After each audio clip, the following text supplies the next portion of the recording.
Hi, my name is Lisa Martin. I am the mother of a child with special needs.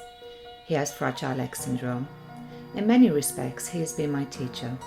He has made me be a more caring, compassionate, better human being. What we have learned together on our journey, I have realised the difficulties and challenges that parents of special needs children face are wide and varied. During my years of facilitating courses for parents and professionals, I have met some wonderful people who have shared with me their stories of great joy and sadness, who have experienced the good, the bad and the ugly of all aspects of life bringing up their special children. I am passionate about empowering parents who are dedicated in helping their children with additional needs. You're invited to my podcast. I will be talking about all things in our special world of disability and additional needs.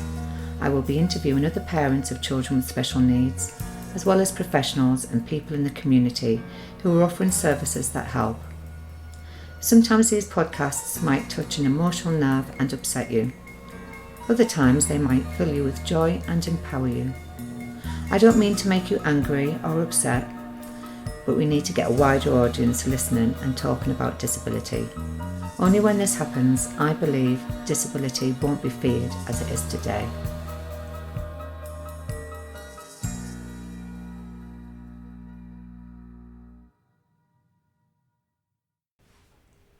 I'm at Bibic. It's a charity that assesses all different children and gives really great strategies to help parents, help their child basically. So I'm sat here with Jessica. Hello. And Chelsea. Hi. So welcome to the good, the bad and the ugly. Thank you. So I'm going to start with Chelsea because Chelsea is on it with understanding everything from Bibic. You've been here 2.5 years now, haven't you? Yeah. So you told me that Bibic's been here since 1972. Yeah. Wow. So we've been going since 1972. We originated in America from the British Institute of Brain Injured Children, came from the Institute for Human Potential. And that came about because there was such a need back then for support with children with brain injuries. So they ended up taking sort of plane loads over to America to get the support, to get them sort of with all that neuroplasticity, helping them learn things again, helping them get mobile, all of that sort of stuff, talk again. And there wasn't anything like that in England, so they kept flying people over, and then they decided that actually let's set one up in England. Wow. So hence Bibic. How were they flying them over there? Were they getting funding from places? Yeah, just commercial flights, and people were paying for their own flights over there.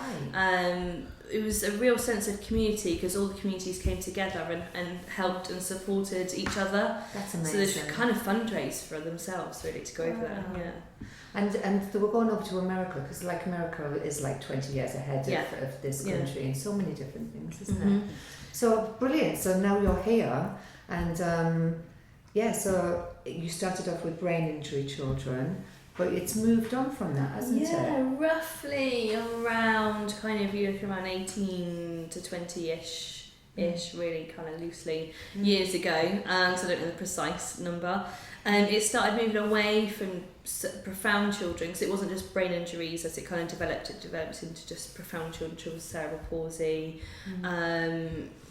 quadriplegia, muscular dystrophy, spina bifida, any kind of physical disability, need which just needed support and practical strategies and therapies, then we will be there for them.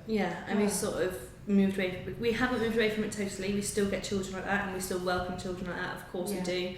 But we're seeing children more and more so with your ADHD, ASD, no diagnosis, behavioural difficulties, sensory processing disorder, all of those ones that sort of really, the PDA, which is all coming around. Which is great that you guys recognise the PDA, because I know in some boroughs it's not recognised. Yeah, well, pathological demand avoidance is essential to treat right from day dot, because if not you get extreme behaviour, and if you're not treating it in the right way it's just going to get worse.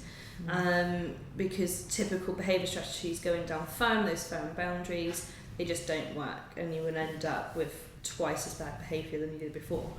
So it is really important to treat that in the right way. But yeah, we see more and more children like that now, and I think the reason for that is because children with physical disabilities, you can see it, so they get all the support thrown at them, and they get, you know, regular checkups, and, you know, from our experience, I know that's not right for everybody, but generally speaking, they do get more support, and the children with all the hidden disabilities, where funding is being cut, they're left in what I call limbo.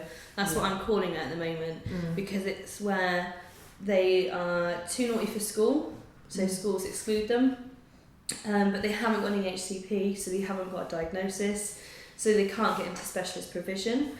But parents won't homeschool them, quite rightly, because I don't think they should be forced into homeschooling if they don't want to.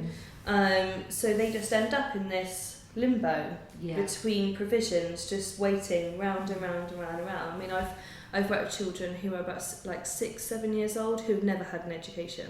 Wow, that's shocking, isn't it? Yeah. And even when you have got the diagnosis, sometimes the hidden disability, sometimes the mainstream schools are too much. But the special schools are not enough. It doesn't seem as if there's anything in between for some of these schools. And you get sort of children with autism, high functioning autism, or ADHD, who can manage their ADHD quite well, who struggle socially and kind of all the social aspect of it, but don't necessarily struggle academically, which means that they can't really cope in a mainstream school because it's too much for them, and it's too much sensory overload, and it's all going on, it's all coming in at them, so they don't learn. But equally, a specialist provision is too special. They don't fit in there either because they're too clever. So they're really kind of stuck on the outskirts of just kind of plugging their way through school until they finish, until they can go and do what they do. Some children, older children I work with, I just tell them, just get your head down, get through it, and then you can do whatever you want. Especially ones who've only got like 2 years left at school, you know, or a year left at school. I just say to them, just keep your head down, get it done, and then you can do whatever you want. That's great. And that's what they need, and that's what they need, you know, because there's no funding there to get the support in school. And the funding cuts have meant that some of the more specialist units that were there, maybe attached to a specialist provision or a mainstream provision, where they would specifically support children maybe with an autism diagnosis, those units have been closed down because the funding hasn't been there to be able to support them, and they disappear because the children should be managed within a mainstream setting with reasonable adjustments, which we know are quite difficult to always get in place what's needed. So even the specialist units that were there, attached and filling that middle ground, are just dissipating with the lack of money. Or they're becoming overloaded. I've read a few. I know a few that have been overloaded, and they're not just autism anymore. They're sensory, they're social, emotional, behavioural children. They're, you know, and they can't cope with it. I feel a bit like that with the school that Iggy's in, because it's you know, there's children from all walks of life, of all different types of needs, and there's too many for them to cope with. It's hard. And I think for children like Iggy, like who are quite PDA as well, I don't think a lot of schools, even the special schools, are kind of understanding that aspect of the autism diagnosis, the PDA. Because and I've talked to so many teachers that actually they would love the training. It's not that they don't want the training, it's not that they don't want to understand those children. They would love that training, but schools can't afford to pay for it. Yes, the cut, isn't it? So talking about that, you guys came from an education background, didn't you? And it was the cuts and all of that made it really difficult for you to continue your job, didn't it? So I've been working with children since I was 12, and I didn't actually know what capacity I wanted that to look like as a grown-up. So I went down the route of doing my training to become a primary school teacher. And university I went to was one of the few that have a specialism stream for teaching children with additional needs. So that was the path I chose to take, knowing that it had the potential to open a lot of doors afterwards, even if I didn't want to be a teacher. Yeah. Thankfully, there was an incredible quantity of schools placement. So I did a schools placement in a few different mainstream primary schools, a specialist provision that did from 3 years to 16 years. I went to different types of prep schools, both more community country ones and the inner town very sophisticated ones. Worked in nurseries, all sorts, and I loved being with the children, but I struggled in all of those settings with the system that was in place, and it was scary to see a curriculum that was so academically driven and statistically driven, and I felt that it was, you know, at the cost of children's emotional well-being, and that actually the children that I wanted to support, although all of the heart and willing was there, I struggled to know how I would fit that in place to the standard that I expected of myself. So that's why I decided to go down the portage route, so that's under 5 home visiting for children with additional needs. And I loved it. It was an absolutely amazing job. And then decided to relocate and was waiting for the ideal job, and one at Bibic came up, and it was just incredible, and so happy to be here. And it's amazing to be able to work with children from 6 months all the way to 25 years. Brilliant. And have a huge range to be with, and it's just fabulous. Yeah. So talking about portage, because I know portage is being cut drastically in quite a lot of boroughs actually. So that's a tough one to call as well, and the school system, I can understand how difficult that must have been for you, wanting to do your best and then just feeling like your hands were tied all the time. I just always wanted to do my best for the children that I work with and love working with, and for me they're always the paramount to everything. So thank you for sharing that. What about you, Chelsea? So I went down a really different route. So I didn't go away to uni because I wanted to get stuck right in there, and I went straight into work from college. My college education was all quite practical as well, so there's 3 days in placement, 2 days at college. And then, while I studied for my university, so my foundation degree, my BA Honours degree, I worked, so I did it part-time.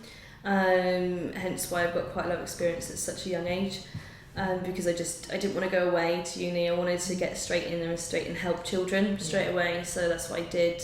That's the best experience you can get, isn't it? Just being hands-on straight away. So that's what I did. So I had various different roles, from one-to-one TAs with specific children with behavioural difficulties.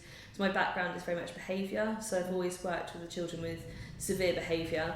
So one-to-ones, general TAs, but within difficult classrooms, running a nurture class. And then I moved on to become a Senko in a preschool. So I did all that. And then, pretty much like Jessica though, it got harder and harder and harder to support children without the money being there. So it got very difficult. And I just decided, I am a person that moves around quite a lot, and I decided that, a change of scenery was needed. So had a look around, and a job for Bibic came up, and that's why when I came to Bibic. I've been busy, really busy since I started here. So made everything quite standardised. So I redid all the training programmes for the therapists, because each therapist has to go through 6 months training on top of all their degrees that they have already. And I also designed presentations and seminars that we can then put out to parents and professionals, and to train those up in specific areas that I feel there is the gap. So things like your sensory processing, your executive functioning, your social emotional stuff, language, behaviour, and extreme behaviours as well. And all of those got CPD accredited as well. That's so amazing. I've now finished doing all that, got bored, so now I'm doing my masters. Brilliant. Wow. So just started my masters it's starting in October. And what's your masters in? In psychology. In psychology. Yeah. Fantastic. Again, because of the behaviour aspect. So I've always been interested in behaviour, always worked with children with behaviour, quite adept in managing children with extreme behaviours. So keeps you on your toes, Yeah, doesn't it? The more challenging the child, the more interesting it is, I suppose, isn't it? And you just have to get really real with them. You change how you speak, you change your demeanour, you can become quite not adult-like at all. That sounds like fun. And they really respond to that because they're not used to professionals getting down to their level, because professionals stay professional, and that's why I can manage them, and I manage them as well as I do, because I get to their levels. Still with the boundaries in place. It's a bit of give and take, but it's being fair but being firm, and being real with them and telling them the truth. And that tends to work quite well as well. So you were saying you take all sorts of different children, all sorts of different families, and when I was upstairs with my child, because we've just done an assessment here as well, which was absolutely brilliant, by the way, and Iggy really loved it here. You were all great with him, but there's a big map upstairs of the UK, and it shows you from where all the families have came from to come specifically to you. And that really amazed me, actually, because I didn't know that this is the only place that does what you guys do, really. And we are the only place that makes it holistic. We are the only place that brings everything together. I don't know of anywhere else that does quite as much of a holistic approach, because people have their specialisms, so speech and language, OT, physio, whereas we bring it all together. So and it makes it real for the parents, and what we do is we design the plan around their lives so that it actually fits in. Makes it realistic, means that parents can actually do it, and I think that's what draws people here, because we don't advertise at all for assessments, because I think we'd be inundated if we did. We seem to have a pretty steady flow without advertising, but you get one parent coming from one area, and then you get a cluster. So we had from Scotland, we had one parent come down, and then suddenly we've had about 5 or 6 since, within a space of a couple of months. And you tend to find that, and then we'll have a steady stream now from Scotland coming. And you kind of find that all over. And the 2 main areas is Manchester and London. We have quite a few there, quite a few families there. South East, getting a few more in, which is and then Southwest is obviously where we're based, is where most of our families come from, because it's easy to get to. And you were saying you've even had people from abroad as well coming, haven't you? Yeah, so we've had families from Greece and Malta coming in for assessments, which is really a privilege to learn how different communities and cultures work with children, and what provisions are in place, and how their curriculum and their school attitudes and in how they approach integration is different. So actually I find that element really interesting from a sociological point of view as well. It is good, because obviously theirs is costed differently, because we're a UK charity, so we can't, it's not the same price list as what goes out to all our UK families. So with that taken into consideration, it's quite incredible really that they travel all this way. Phenomenal for that. Well, many parents are just so dedicated and want to help their child. So coming here is just, it's like a lifeline to a lot of parents like us, because we find you and we're just like, oh, wow, you understand us, you understand our child. How can we help our children? So it's amazing what you do here. It really is.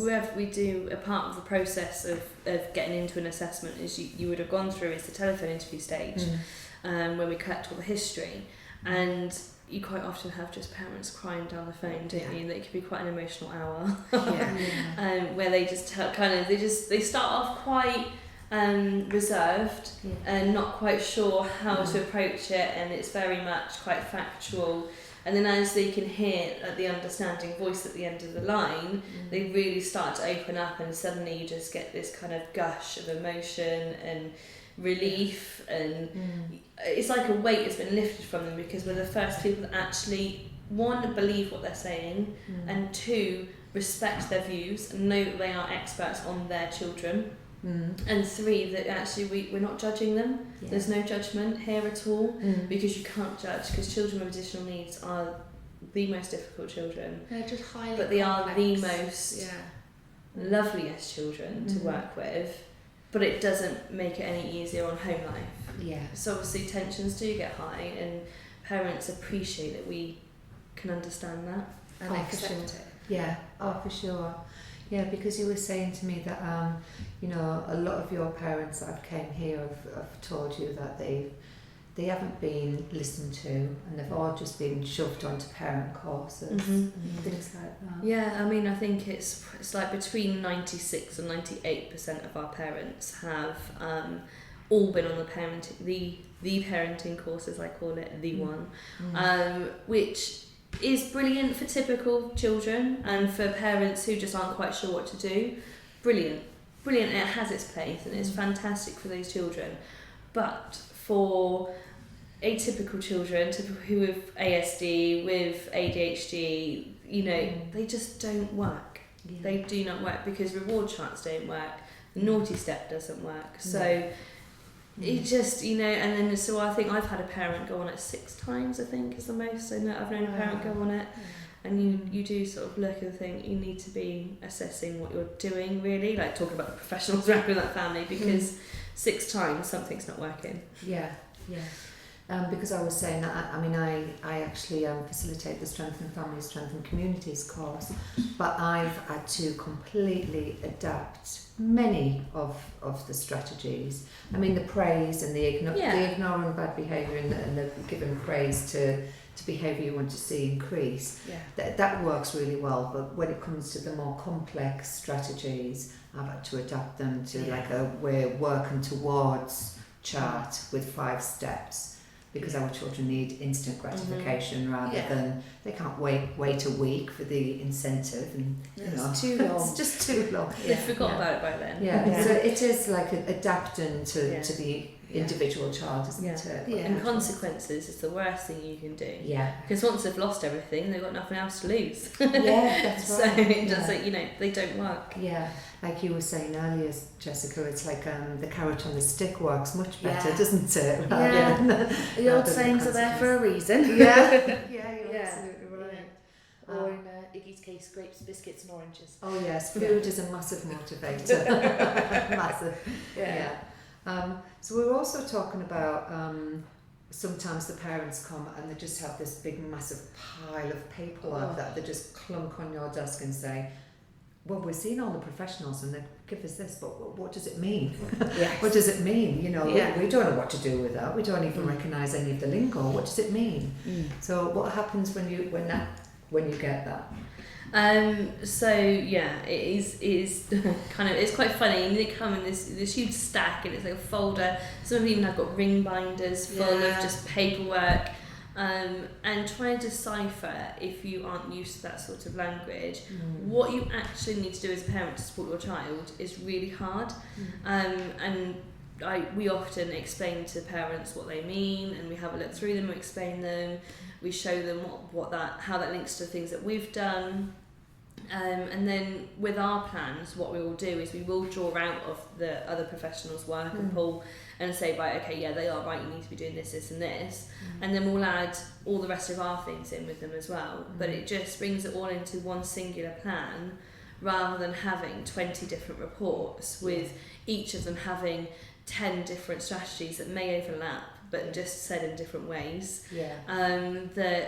But equally, you can't have 10 speech and language strategies, 10 OT strategies, another 10 physical strategies. It doesn't work as a parent, because how can you fit that in? Everyone is very busy, you know, either with work or with children or with other children. Life takes over, and having a plan that would take you 2 hours a day to do is really unrealistic. So that's, you know, what I was saying with, we really fit them in around parents. So what we'll do is we will sift out unnecessary ones, or ones that you could do that tie 3 of them in together and things like that. So it really works for the family, and that's what one of our questions during history is, how much time have you got? Realistically, every day, how much time have you got to set aside to do something? And then we work with that. Because it is very overwhelming for a parent, you know, because our children do need their own PA. Because the amount of paperwork we end up getting, and that becomes a job in itself. And it's just so very overwhelming. And then a parent gets overwhelmed, and then you just don't do anything. So what you guys do is just, it's magic. It Yeah. really is magic. It's Yeah. wonderful. And it's nice to have our key working process alongside it. So a family has access to their therapist for 6 months after the assessment, and that time's, you know, there so that we can support them through any, what I like to call teething issues, because we're not going to guarantee that everything works 100% of the time, and it might just be that actually it generally works, but we might tweak a tiny bit of it to make it work. So that continuous support is there for a family for the 6 months after the assessment. And we even have our support and advice line between the telephone interview or inquiry to the assessment, because if you hit a moment where actually you just need somebody to talk to with an understanding ear, we have our support and advice line for that. So there's even support in place before they come for their assessment. Oh, that's such a great lifeline as well, Yeah. because, you know, like for parents, usually we see a professional and then it's like, you know, it's finished and then it's good luck, see you know, Yeah. good luck, you're going to need it type of thing, and you don't see them ever again. But having that kind of continuing support Yeah. is just absolutely brilliant, because the parents need it. And you find quite often during the assessment it's very full on, because the first day is all your testing, so parents are just sort of sat there amazed looking at their children and either what they can or can't do. And then the second day is really full on for the parent, because of course it's all teaching the parent how to do the strategies, how they work, how to integrate them, an explanation of the results, so what they mean in day-to-day life as well. That's so important, isn't it? Like, Very because much so. a lot of our parents don't even understand what it means to say, oh yeah, they've got this problem. Okay. How does that impact on their life day to day? How is that affecting not only their behaviour but their emotional well-being, even their ability to go to sleep at night? Yeah. All those day-to-day practical things that we can take for granted, we can look at what's How going it on and how it affects them and family life and support them through that. And because they're so full on, you find that you always ask, obviously, throughout the whole 2 days, any questions?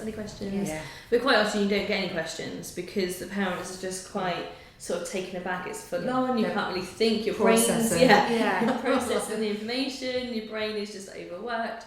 So you find quite often, like a week, 2 weeks, maybe 3 weeks down the line, you get parents messaging you, oh, I did have a question actually, and it's really nice, and that's you know, that's a lovely part of the key working, because it is just general questions that a professional would know, but they have no one to ask, because they don't know anybody like that to answer their questions. Yeah. The other thing I love about key working is for our older children that have the abilities and capabilities to communicate with us, they can email us themselves. So I have 10-year-olds, 13-year-olds emailing me when they've got a worry and they go, can we work it out together? And that's a really lovely moment as well. Or just to have a chat, because school's got hard. So it's nice to not only support the parents as they're putting all the strategies in place, but to support the individual directly themselves. And the focus, the older they get, the more the focus is on them. So you get your post 16, 17, 18, 19 upwards, who actually, the parents are the ones maybe that's initiated it, and the parents are the one that kind of facilitate the whole thing. But often the key working is done with that individual rather than the parent, because it's that individual that needs support. We've had a couple of young adults in recently who have started university, and they've been to us like years ago, and the strategies have worked, but now they're at university and it's really full on and it's hard work, and they don't know how to manage it all. Their time management has gone out the window, their self-care skills have gone out the window, and it's sort of just functioning day to day is a bit overwhelming for them. So we've assessed young adults like that and given them, right, this is how we need to do it, and their assessments are very different. Because they don't need the educational testing, they don't need all of that. All they need is to sit with you and thrash around ideas to figure out what's going to work and how to manage. And that's where our Bibic approach to things, it's to be completely flexible and meet families where they're at, and that's why our strapline is changing lives, because it's all about meeting them when they're at and where they need their help, no matter what that looks like.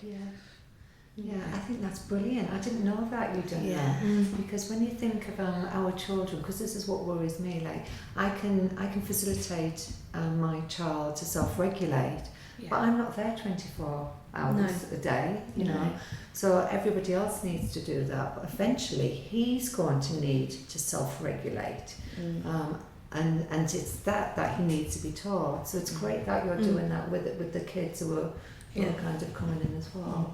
Yeah. That's brilliant. Yeah. So tell me about the cost and the flexible payments and stuff, because this is brilliant as well. That you're just so great. You're thinking about the families all the time. Yeah. Yeah. Well, we do have. We begrudgingly charge families, obviously, to come in for the assessment. It is only 30% of the assessment, which is £550. And we have to charge that because of funding. Yeah, of course. We don't get any government funding, we don't get any statutory support whatsoever, so we are purely here because of people's goodwill, people's time and effort to fundraise, companies who make us their charity of the year, little community groups. So we've had quite a few different church communities give to us recently. I think a pub had a little swear jar in their pub. I bet you made a fortune out of them, did you? They did give us quite a bit of money. It was actually. quite lovely. And Rotary clubs, they'll do Lions stuff. Club, so many community groups that can support us, and businesses that are dedicating set events to us. Also then we have applications to trusts and grants, which brings in a lot. We were really fortunate to pass Children in Need this year, so we had some money from them. We also have people that leave gifts in wills, which is such a beautiful dedication from them in that moment and their families. And also there's regular giving Regular as well, giving, isn't it? So people who sign up to pay, like however much they want, but a regular amount every month. And we really do thrive on those people that do give regularly, because you can kind of count on it then. You know it's kind of coming in. With all the community stuff and all the corporate businesses, it is absolutely fantastic and brilliant, but you never know when it's going to come. Whereas regular giving is really good, because you can almost guarantee that their payments are going to be there out of the kindness of their hearts, and we really do thrive on everybody's goodwill, really. And that comes through our Sponsor a UK Child scheme. So we have two specific children who are our faces of Sponsor a UK Child, and they have assessments that are funded through this regular giving, and they come in at different intervals depending on their need for an assessment, and we support the family with strategies through that way. So Sponsor a UK Child is a great way to help us. So how would somebody get involved in sponsoring a child? So all the details are on our website, www.bibic.org.uk, and there's a whole fundraising page on different ways you can get involved. You can do Sponsor a UK Child, you can have a Bibic Bake Off. We love Bibic Bake Off. Who doesn't love cakes in the office? Exactly. And all with a complimentary tea towel. So lots of different ways and ideas. We are trying to develop at the moment like a pub quiz one, so people could get a pub quiz going, because again, I mean, what can go wrong with donating money and alcohol? Lots of a variety of ways. And people can just call us, for an inquiry, so even if they're unsure of what's their best method, because obviously that's why we have so many different methods, because different methods suit different people.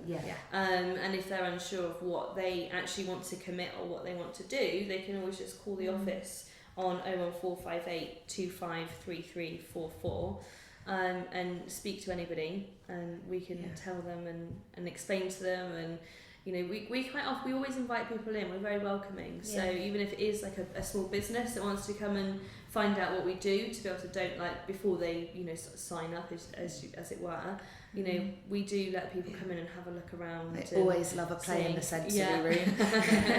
You've got an amazing building here, by the way. It is beautiful. Oh, it really is beautiful. And the freedom of the rooms and how the children and the families can just wander around. And, you know, the children are safe, all the doors are locked, and they can just wander from sensory room to playroom to therapy rooms. Yeah. I mean, my child's been hanging out with a completely different family all day. And they didn't mind, and it was really lovely. We get that quite a lot. You can be sat in there just like chatting away to a parent, and all of a sudden a different child appears. And hi, how are you doing? Are you alright? I think it's really important for all of us to make sure that here's a really welcoming place and people feel at home and that they can be free to be themselves, not only for the children so that they can do their best and they feel safe in their environment, but also for families to know that this is a safe haven for them as well. I felt that straight away, and Iggy did as well, because Iggy suffers from high anxiety, as you know. But that giving him the freedom and making him feel as if he was in control always helps bring the anxiety down for Iggy. We have quite a few families that start, you know, really nice relationships. So, because obviously spending 2 days together, it does get, at times you are quite close and you're in close proximity to each other, and you can see like each other's difficulties, what they kind of have to deal with on a day-to-day basis, and they really have like a common theme and they can just really connect with each other, so that's quite nice. We have that. Sometimes it doesn't happen because obviously nobody likes everybody, but we have had it where children have clashed. But that also needs careful management, but you know, it just makes the day interesting. And also these really beautiful moments, like when we first had some of our latest equipment installed in the sensory room, which was given to us by a trust. The Jemima Lazelle Trust. Yeah, they're brilliant. Very generous. They gave us the money to support that, which has been invaluable for our sensory room and our children. Yeah. It really has. Creates the opportunity for joint enjoyment and shared experience. And there might be children that have actually never played with another child before. They've never taken turns, and they'd rather be on their own.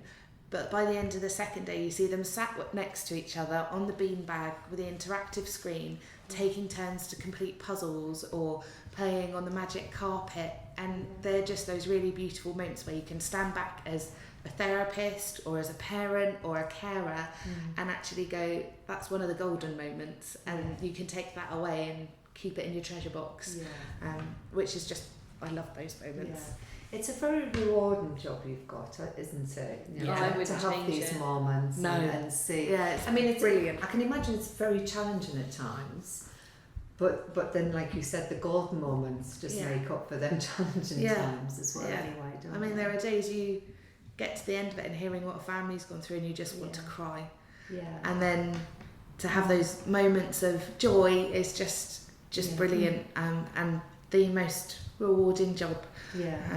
So Iggy, when we woke up this morning for our second day of assessment, Iggy, as soon as he opened his eyes, let's go and see Jessica. And that was really lovely. And he's not like that with many, you know, he doesn't like many people. But he loves Jessica. That was a really good sign. I think with a lot of them, they struggle to get in because it's new, it's scary, it's new people, I don't know what to expect, I don't know if I want to go in there, and then you can't get them to leave again. Well, that was like Iggy.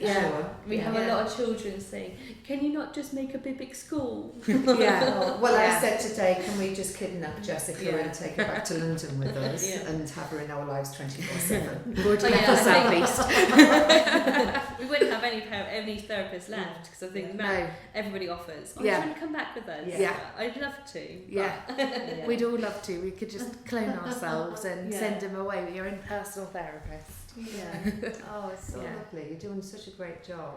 So, talking about the funding as well, what was really interesting is that you said lots of parents actually do crowdfunding for themselves to pay for the assessments for their child as well. I mean, that's great, isn't it, that they're doing that? They can crowdfund, that's absolutely fine, and we have a few parents that do that, because again, it's a lot of money to find, and we really understand that, which is why we do offer flexible payment plans for them.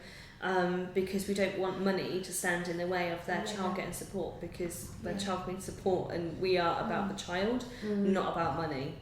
So we do make it as accessible as we possibly can. So we do recommend they could do crowdfunding. We've got a whole list of individual grants that they can apply for through different trusts and grants, not us, through different people, and we will give them the whole list and say, give it a go, chuck some applications in, see if you can get some funding, which has worked for some parents. Benevolent funds, there's been like really contact good. a family, and there's places out there to support. Caldwell and it's great that you do signposting for the parents as well, because it's like under one umbrella, because it's almost like the parents have to go out there and do all the legwork. You've got to do all the research yourself and find things. So that's great that you do all the signposting as well. So if there's anything we can't deal with, we do signpost. So we do get a lot of children with mental health, which we don't specifically deal with. So we will signpost to different places, and that are good, depending on the child, depending on the age of the child, depending on the area that they're from.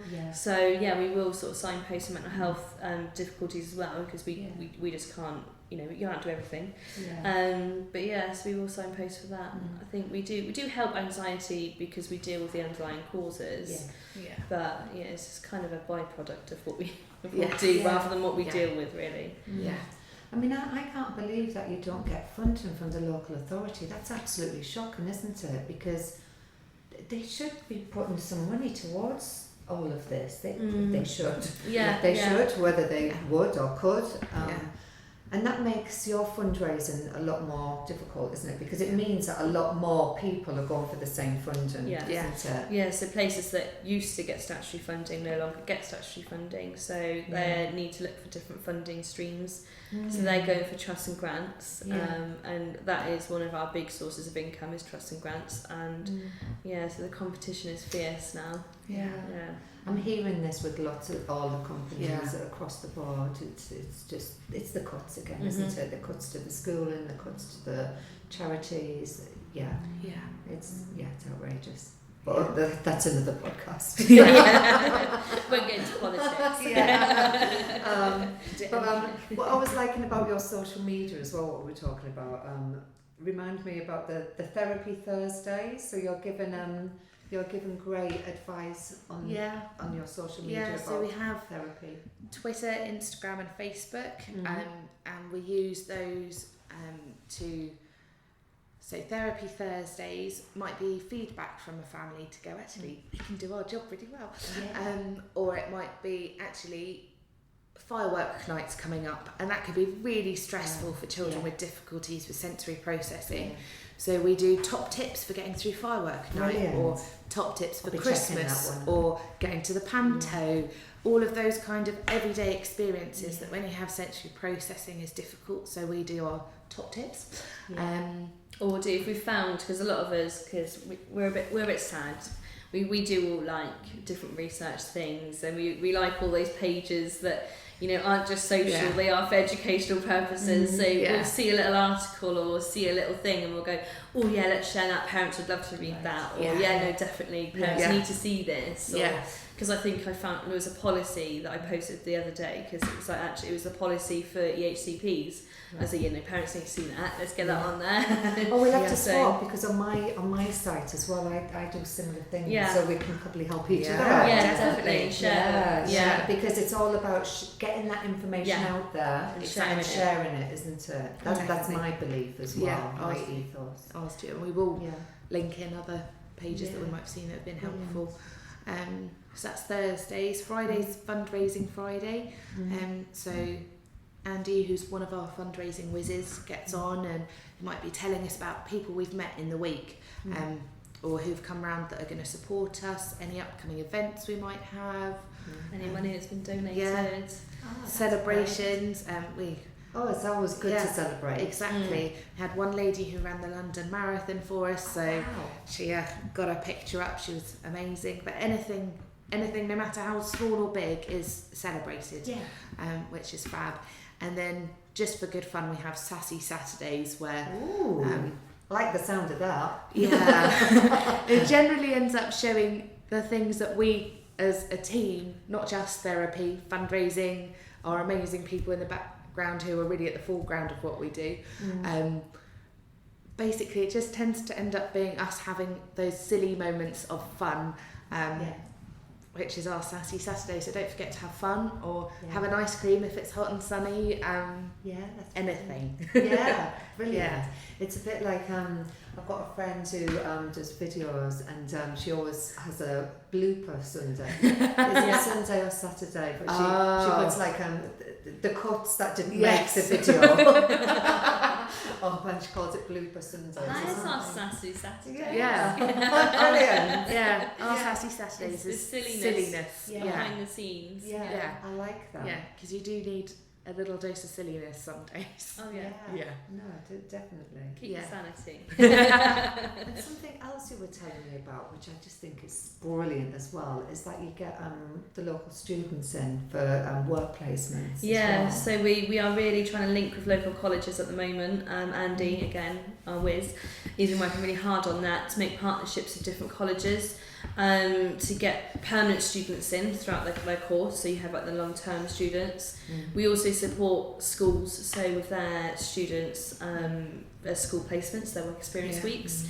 And I think because we have such a wide variety of jobs to offer, so we have your business admin, we have your social media side of it, so your media, you have fundraising, you have stats, you have therapy, so supporting on the therapy side as well. So actually it's a huge catchment of jobs and a huge array of experience for anybody to get. So, and it'd be brilliant for any of our students, and we love to help in any way we can, and we thought, how else can we help people? Well, we can do this. So But it's a win-win situation as well, because I bet they end up being a great support for you guys as well. Hugely. Because you also have volunteers as well, don't you? Yes, we really value our volunteers. We love them. Yeah. We have some of them support with the fundraising side of things. Wow. So even if it's things that would take a huge chunk of our time, like going to collect a collection pot and counting all the money, like one of those collection pots on average is about £30 to £35, but it's all in coppers. That can take a while to count.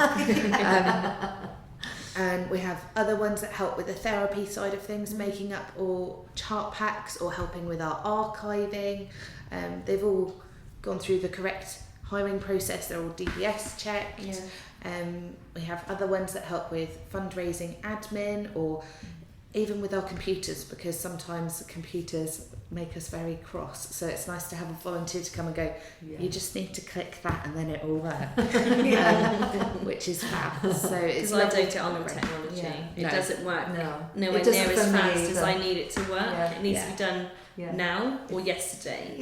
Not in 10 minutes time when it's finished whirring around. Because technology is there supposed to make things quicker and easier, but actually for me it seems to do the opposite. It slows things down. It does. It really does.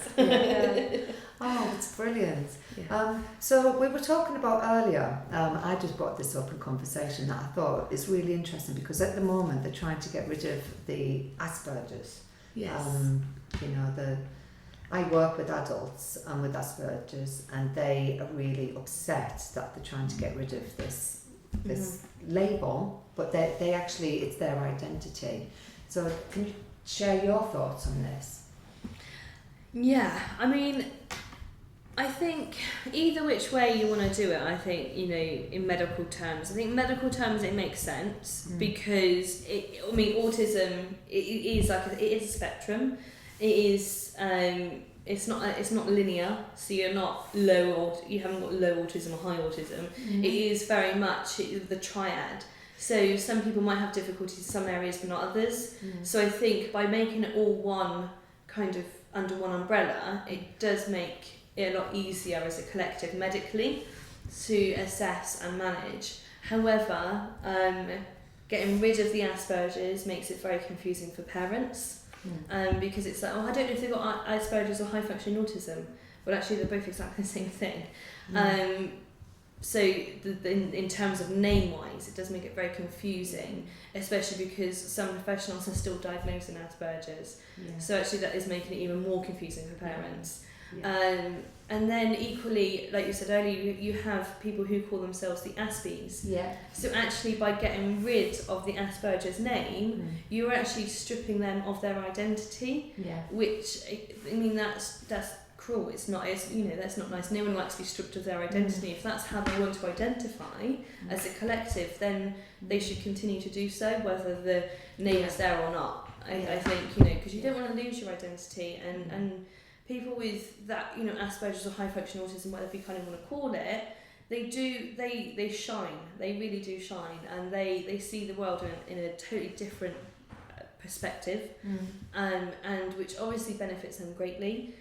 They usually have very high-flying jobs because actually, like I said, they see things differently, so they can see the clarity without all of the social gushiness that kind of goes with typical, in inverted commas, and like workloads, so they just see it and get it done, and I think that is it has huge benefits, and I think for them to come together like that, that's really nice, because I read somewhere that a lot of people say they're not social, and they don't have social skills, they lack empathy, they all those things that a typical person would express all the time. And actually I read somewhere that actually that's not fair to say. They do have empathy, they do have social skills, they just have them in a different way.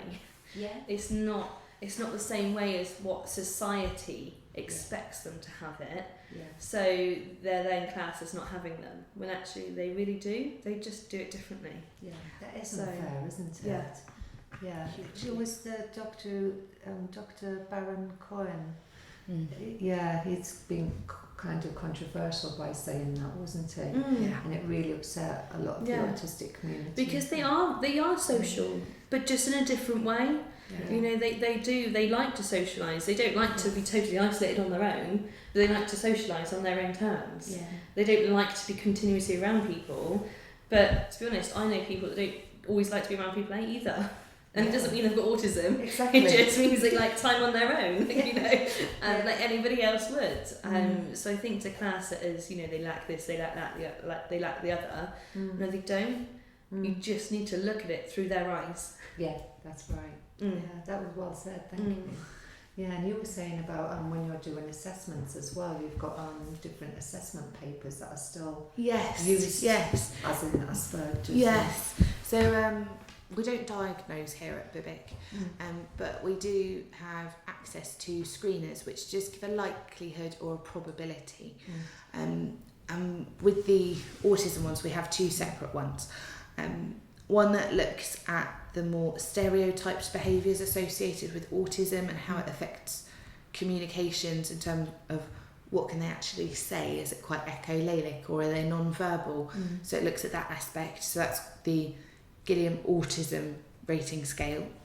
The other one we have is still classified as the Gilliam Asperger's Disorder Scale, and that looks at the 4 sections more associated with that, so maybe restricted patterns of behaviour or cognitive patterns and pragmatic skills, and it looks at it more that aspect.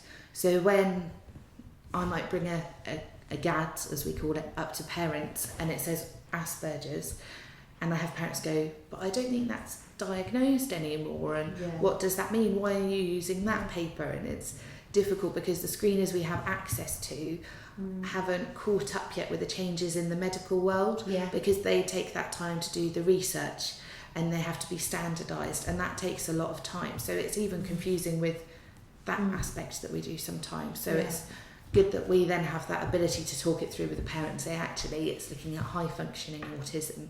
It's just presenting in a slightly different way. And that's why we're using this, because they're very cognitively able.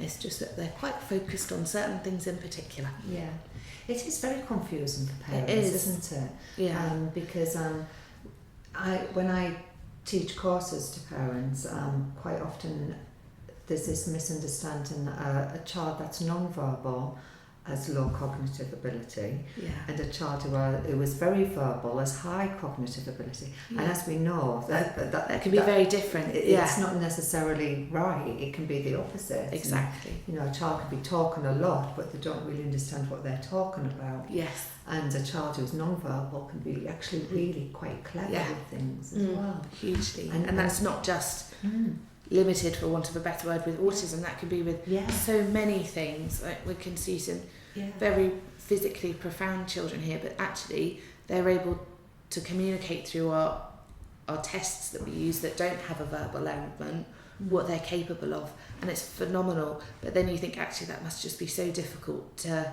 have all the capability and not communicate it all. So it's not just with one thing, it's with several things. So it's just seeing them where they're at and what their strengths are and how we can help and develop that. And you think, well, no wonder they got all the behaviour, because how frustrating is that? Knowing something in your head and not being able to say it.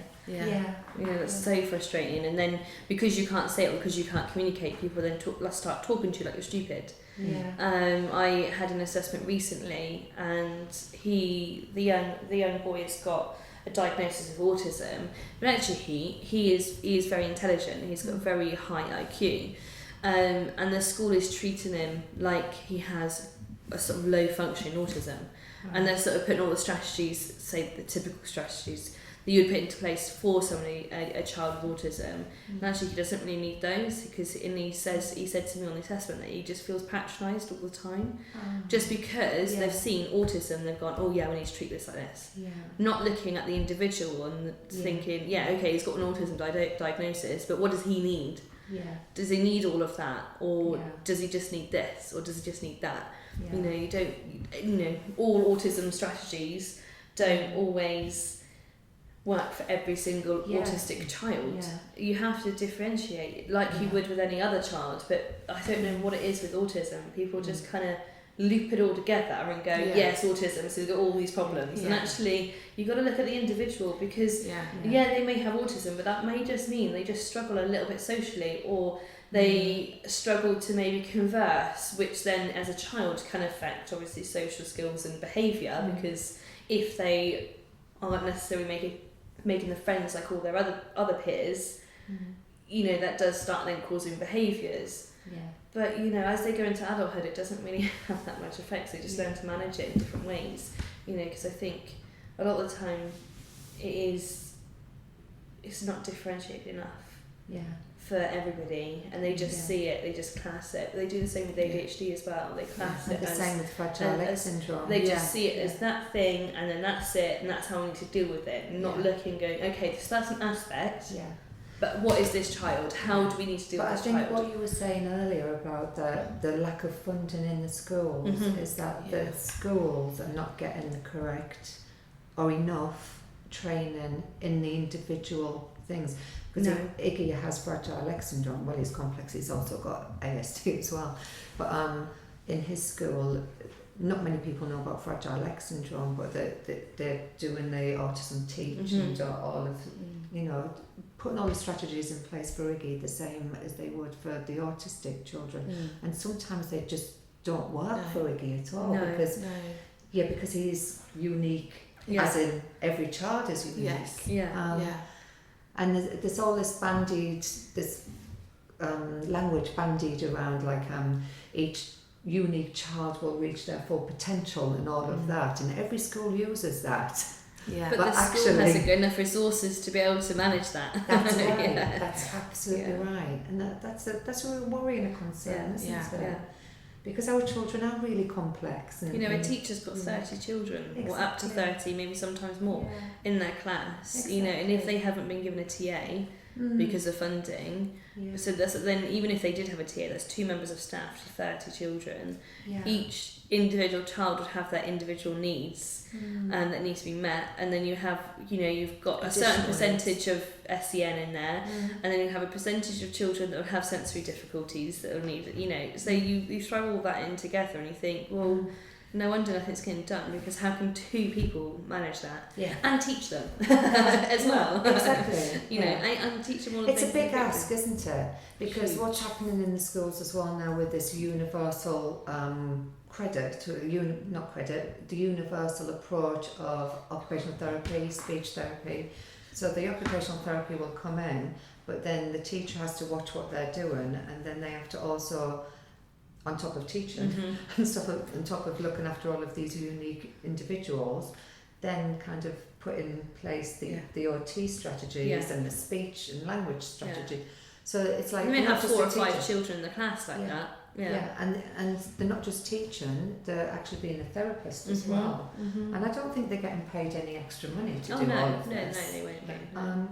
So yeah, it's a broken system. Yeah, and now you've got all the mental health with all of those strains as well, because there's all that thing in the papers at the moment that teachers and schools need to be managing mental health better, and it's just all these pressures are being put on teachers, and you think actually they went into teaching to teach children, to enrich their lives, not to be a therapist, a speech and language therapist, a physical therapist, an OT specialist, mental health nurse, you know. And then you've got to look after their well-being as well on top of that. So, you know, it's really hard. I think that's why a lot of teachers aren't staying in the job, isn't it? It's a lot of pressure. It is. It's a lot of pressure.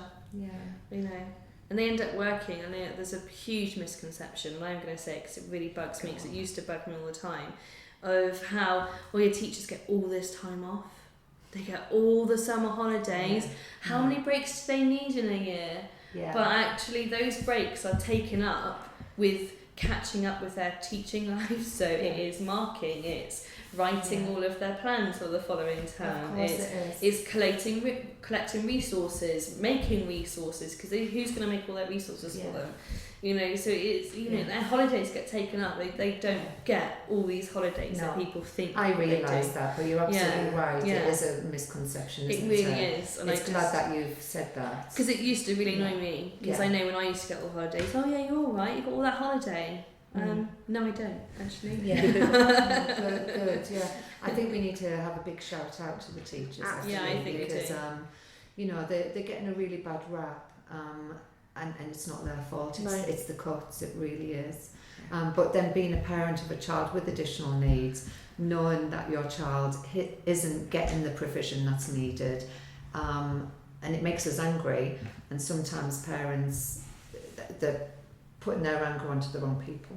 Because you can't have access to the people that you need to be angry at.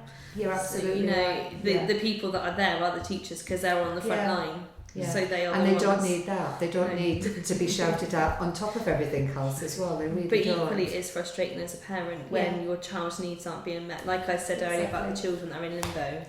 You know, what are they doing? They're just there, floating around, not really anybody doing anything with them. And then they'll get a chucked a tutor that will come an hour a day. That's if they can get them to engage. You know, and what is that really? Because there is a lot more children being homeschooled now as well, isn't there?